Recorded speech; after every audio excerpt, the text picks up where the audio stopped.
Teka muna mga kapatid, magnilay muna tayo. Sa Ebanghelyo ngayon, nagpakita si Jesus na muling nabuhay kay Maria Magdalena at sa mga alagad at inutusan silang bumayo kayo sa buong mundo at ipangaral ang mabuting balita. Ngunit sa simula, may ilan sa kanila ang nag-alinlangan. Noon lamang nila siya personal na nakatagpo na sila ay naniwala at nagkaroon ng tapang upang ipahayag ang mabuting balita. Alam niyo ba na may isang uri ng yelo na maaring masunog? Tinatawag itong methane hydrate. At mukha itong karaniwang yelo, ngunit kapag sinindihan, nag-aalab ito ng maliwanag na apoy.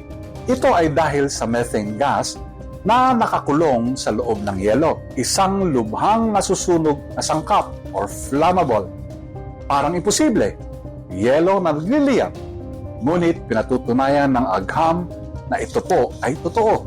Tulad ng nasusunog na yelo, ang mga alagad ay tila hindi kapani-paniwalang mapagkukunan ng kapangyarihan.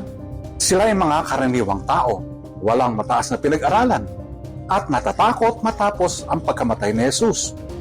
Ngunit nang magpakita si Jesus sa kanila, nagliyab ang kanilang puso sa apoy ng Espiritu Santo.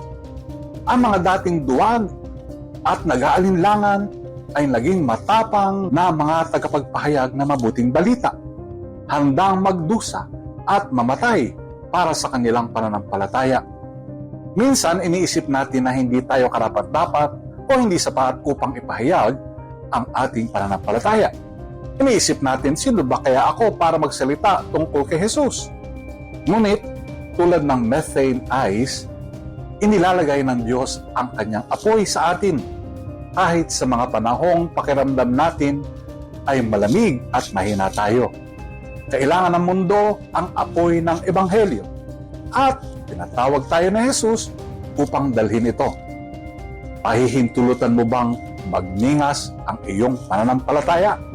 Pagpalain tayo ng Panginoon. Amen.